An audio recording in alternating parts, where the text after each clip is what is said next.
Nearing it so far. I mean, you must have thought you had it won when you got back to 18-all.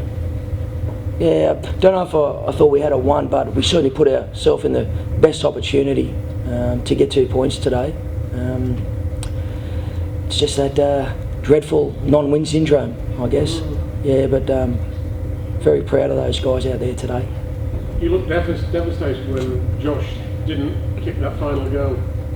Yeah, I think that was a delayed kick because I actually sat down. I think they got that previously from a previous clip and showed it when, I think it was more the Thomas Mins when he threw the dummy when he should have passed and we should have scored. I think that was more the footage. So, look, at the end of the day, we're not after a draw, we're after a win. So whether Josh Drinkwater kicks the goal or not, we're still winless. And as devastated as Drinky is in that dressing room, he was outstanding today. I really felt that he stepped up.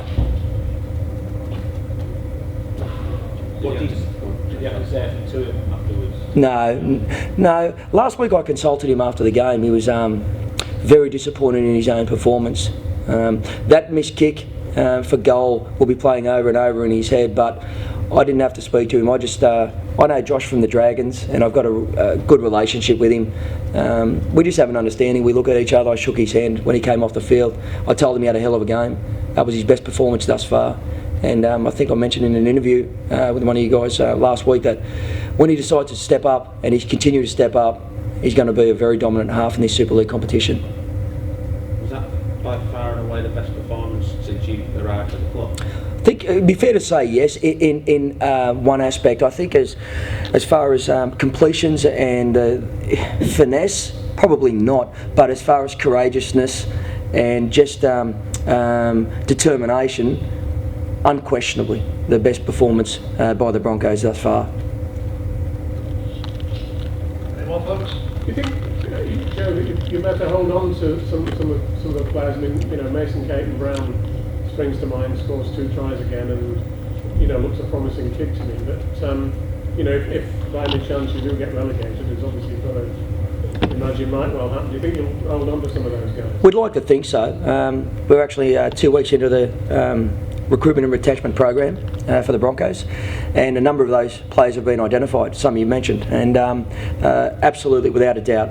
And if he plays like that every week in and week out, it's going to be hard to hold on to him. But we'll fight tooth and nail, and deem what's fair and reasonable for Mason Caton Brown. Are you going to get any more players this season? I wouldn't like to think so. I'm of the view that we've got 29 players and we've only got Kieran Dixon, who's unable to be selected for teams next week. So we've got 28 players to pick from, and I think that the right thing for the Broncos moving forward would be to maintain, keep and train those guys, because we're going to get benefits on the back end of this season into a pre-season with those younger kids, with those players. Where do you go from here, Joe? Obviously so close to a win. Yep.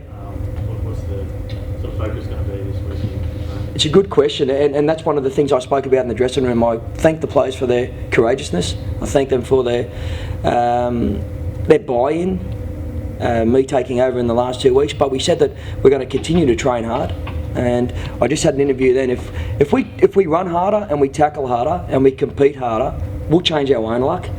But we've got to play a lot smarter, and that's one of the things that we're going to focus on back at training. Just identify where each person is on each play. There were difficult conditions out there today. They probably suited the Catalans. It's like being in South France right now, in Manchester. So it really suited them. But in saying that, probably just going back and just revisiting, showing video about what options we could have taken rather than what options we did take, and just a couple of unforced errors which really came back and bite us in the bum. Kieran's about 5 weeks off. He's running it at 80%. So I would imagine he's actually 6 weeks ahead of schedule, and that's testament to how much work he's really put into his rehab.